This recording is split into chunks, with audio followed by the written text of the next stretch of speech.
and it's Delia again. And we have got a great book here called The Lucky Little Puppy. I've never heard about it.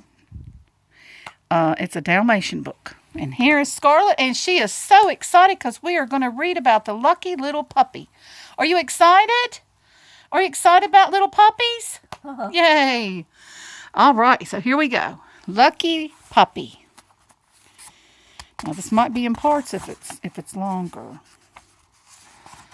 Okay, there they are, all the little Dalmatians watching TV. Look at them be spoiled watching TV. The lucky puppy and his family were watching the news on TV.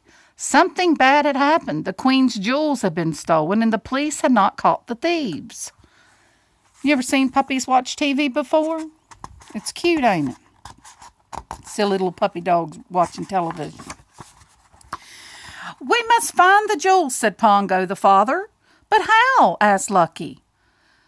We will send a message to all the dogs in the city, he said. Maybe someone has seen the thieves.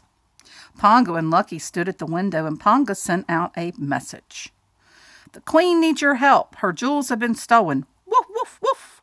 Help us find them now. Then Lucky began to bark too. Woof, woof, woof. Help us find the thieves now. You think they'll find them with the barking? Soon every dog in the city was barking. The message passed from dog to dog, and in no time at all it had traveled to the dogs who lived outside the city. And they were all barking and going, boo, woo, woo, woo, woo. In an old barn outside the city there lived a dog named Colonel and a cat named Sergeant Tibbs. They heard all the barking from the city. What is that? Asked the Colonel. It is a message, said Tibbs. Someone has stolen the Queen's jewels. Well, let's look in the empty house on the hill, the Colonel said. Tibbs got onto the Colonel's back, and off they went. See, that is part of the Dalmatians, remember? Colonel Tibbs. And before long, the Colonel and Tibbs came to the old house. The sky was dark, but the moon was out. As Tibbs and the Colonel got closer, they knew someone was in the house. A light was shining from one window. The Colonel and Tibbs also heard strange noises.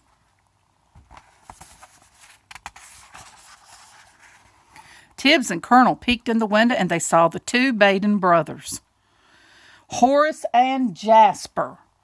They also saw a bald man who was playing a bass fiddle. Something is wrong here, whispered Tibbs. Those two brothers always mean trouble. Remember how they stole all the dogs? Remember, they stole the dogs in the Dalmatians? A few minutes later, Horace and Jasper drove away in a car with a fiddler. Quick, says Tibbs, let's search the house. They found an open cellar window and sneaked inside. The Colonel sniffed at the big bass fiddle. Tibbs sniffed at the fiddle bass. At the case. This smells funny, he said, but the Colonel was sniffing at some footprints on the dirt floor. They led to a locked door. So this will be part 1. We're going to part 2.